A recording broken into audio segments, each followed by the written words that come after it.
E aí, galerinha, tudo bom? Tô de volta e a gente vai falando ainda a respeito de cura, a nossa quarta chave para chegar à cura.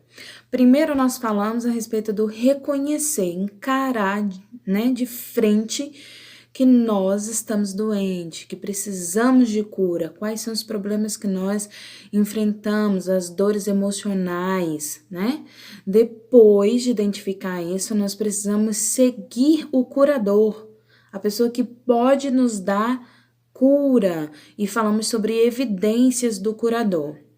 Aí depois, na terceira chave, nós falamos a respeito de servir verdadeiramente ao curador. Não pensar que eu mando no curador e não o curador é que tem a vontade, o querer, o qual eu preciso aceitar e servir de todo o meu coração. E a quarta chave é liberar o perdão. Bem, para começar sobre isso, eu queria perguntar: o que é perdão? Lá no dicionário fala o seguinte, que perdão é remissão de pena ou de ofensa ou de dívida, é uma desculpa, é um induto. Então, parece fácil, né? Perdão, perdoar, diminuir a culpa, remir. Legal. Mas não é fácil, não. Algumas pessoas diriam que o perdão é esquecer, deixar para lá, é aliviar-se de uma dor, de um peso, de uma carga. Bem, perdão. Eu vou falar para vocês o que eu penso sobre o perdão. Eu não acredito que o perdão seja um remedinho que a gente toma e dá amnésia. Não acredito nisso. Eu acredito que perdoar é lembrar do que aconteceu sem dor, sem mágoa, sem culpa, ok? E ser perdoado é respirar sem peso, sem essa dor, sem se culpar, sem essa mágoa. Então é fácil, né? Eu digo, me perdoa. E a pessoa diz, eu perdoo. E acabou. É fácil falar. O difícil é liberar verdadeiramente o perdão. Então, como é que eu vou liberar o perdão? Liberando, uai. Não entendi, Cláudia. Como assim? Bem, para obter, né, o perdão, a remissão dos pecados, antigamente, há muitos anos atrás, lá no Antigo Testamento, o que precisava ser feito? Lá no tempo de Moisés, ele explicou. As pessoas precisavam fazer o seguinte, pegava o cordeiro, né, o sacrifício, levava até o sacerdote purificava, fazia o que tinha que fazer, todo aquele ritual que Deus havia ensinado a Moisés, e aí ele ia e queimava esse incenso, né, esse sacrifício, e Deus perdoava o pecado. E aí o que aconteceu?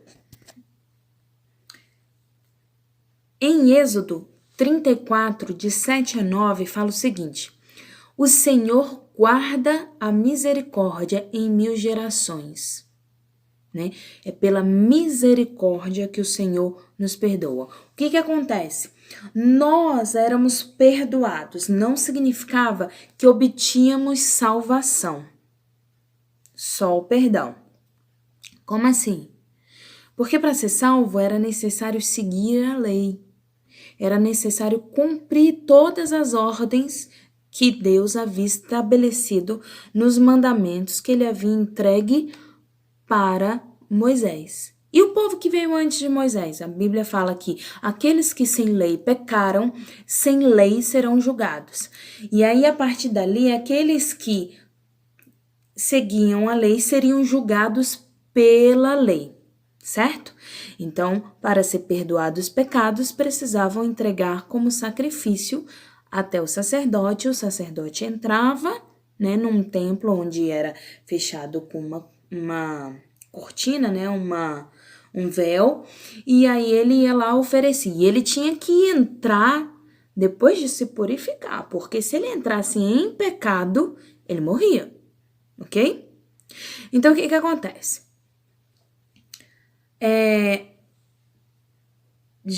Deus perdoava os nossos pecados, todos os nossos pecados, né? Até 1000 gerações. Mas a gente precisava pedir. Lá em Salmos 51, de 1 a 2, fala: apaga as minhas transgressões, os meus erros. Salmos 79, 9 diz: ajuda-me por amor do seu nome. Isaías 1:8 fala: e o Senhor te convidará para a graça, e assim seus pecados serão perdoados, mesmo que sejam vermelhos como escarlates, ficarão brancos como a neve. Mas ele já começa a falar aí de graça. Ele para de falar de misericórdia. E continua em Isaías 6:7 falando o seguinte: e tocará nossos lábios com brasa, e assim as nossas iniquidades serão tiradas. Ok? Então vamos lá, recapitulando. Tínhamos que entregar um sacrifício, né? O povo de Israel tinha que entregar um sacrifício. O sacerdote ia, oferecia esse sacrifício e os pecados eram perdoados.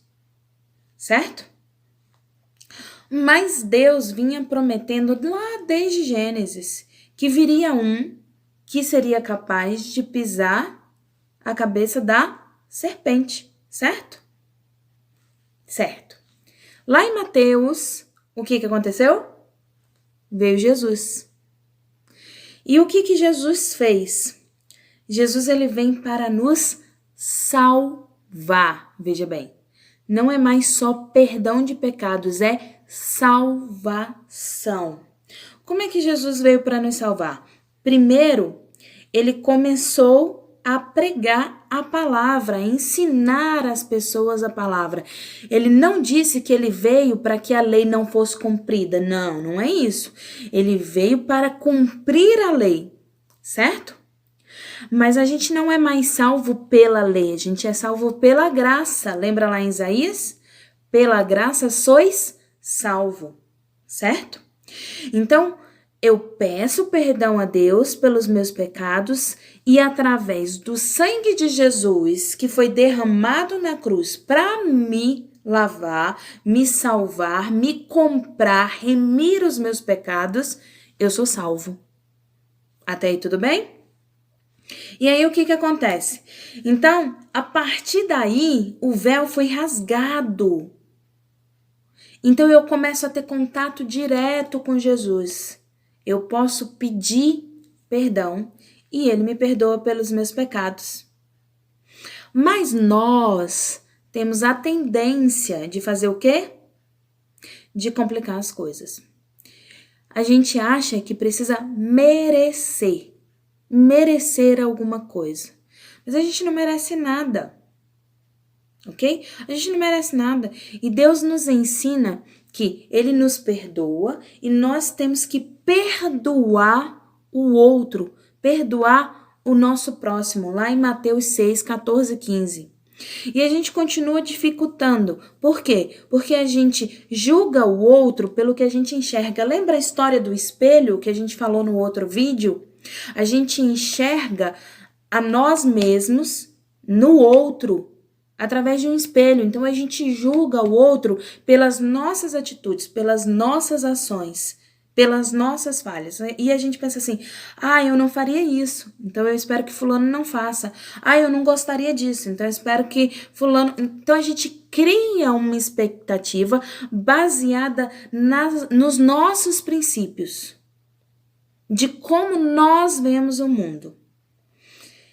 E quando nós erramos dentro dos nossos princípios, aí é mais difícil ainda nos perdoar. Porque se eu julgo o outro pelo que eu enxergo e eu achava que eu era incapaz de fazer aquilo e eu faço sem querer, acabou. Eu fui contra a minha regra. Eu fui contra a minha lei. Então é mais difícil de me perdoar. Então eu começo a me torturar pelos mesmos princípios que eu julgava o outro. Então eu não aceito que eu possa ser perdoado, por quê? Porque eu não mereço esse perdão. Eu não mereço isso. Mas nós não merecemos nada. Nós não merecemos a salvação. Se fosse por merecimento, o mundo estava perdido. A palavra de Deus diz que é pela graça e não pelo merecimento. Tiago 5,15 fala assim: devemos orar com fé e o Senhor nos levantará, nos perdoará e nos curará. E Efésios 2 diz: não merecemos, mas Deus é misericordioso e pela graça somos salvos, que é dom gratuito de Deus. Então a gente não merece nada. A gente precisa se perdoar, perdoar o outro, para que a gente consiga ter uma vida mais saudável. Quando a gente não perdoa, a gente somatiza. Eu costumo dizer que são as famosas ites, as gastrites, todas as inflamações que você imaginar, o seu corpo começa a acumular e a gente começa a ficar doente, porque não consegue perdoar o outro nem a nós mesmos. E além dessa doença física, tem a espiritual. A mágoa, o rancor, o ódio, o julgamento, a tristeza, e aí vai, que cria doença emocional. Eu não sou feliz, ninguém me ama, ninguém me quer, né? Tem até uma musiquinha, ninguém me ama, ninguém me quer, vou comer barata, né? Coisa nojenta. E a gente vive dessa forma, julgando o sentimento dos outros através dos nossos sentimentos. A palavra de Deus diz: amai ao próximo como a ti mesmo. E a gente dificulta o amor próprio. Como é que eu consigo amar o outro se eu não consigo me amar? Se eu não consigo me perdoar? Se eu não consigo ter uma vida de excelência? Eu olho o outro pelos mesmos olhos que eu me vejo. Eu vejo ele tão incompetente quanto eu me vejo. Eu vejo ele tão infiel quanto eu me vejo. Então eu julgo as atitudes dele pelas atitudes que eu acho errôneas em mim. Então eu preciso me olhar, preciso me enxergar. Eu preciso reconhecer isso em mim. E a partir daí, mudar, transformar a minha vida. Ser curado, me perdoar, liberar esse perdão para a minha vida. E como fazer isso? É simples. Começando. Diga: eu me perdoo. Eu me perdoo. Eu te perdoo. Até que isso vire verdade na sua vida. É assim. Até que Deus vá limpando essa tristeza e diga: Senhor, tira de mim essa tristeza, tira de mim essa mágoa, tira de mim essa angústia. Eu libero o perdão em nome de Jesus. A mim mesmo e a todos que eu acho, que eu acredito, que eu enxergo, que de alguma forma me magoaram ou me machucaram. Eu perdoo em nome de Jesus. Ah, mas eu não estou pensando assim, Cláudia. Eu tenho mágoa.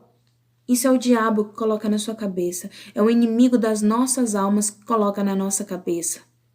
E quando esse pensamento vier, diga: está repreendido em nome de Jesus, eu já liberei o perdão. Senhor, eu preciso, lembra que a gente falou no vídeo passado? O querer e o fazer vem de Deus. Senhor, eu preciso que o Senhor tire do meu coração a mágoa, a dor, a angústia, porque isso eu não posso fazer. Mas eu libero, em nome de Jesus Cristo, o perdão. E quando a gente tem intimidade com Deus, lembra o vídeo passado que a gente conversou? Deus transforma as nossas vidas. E é essa mensagem que eu queria deixar para vocês. Beijo.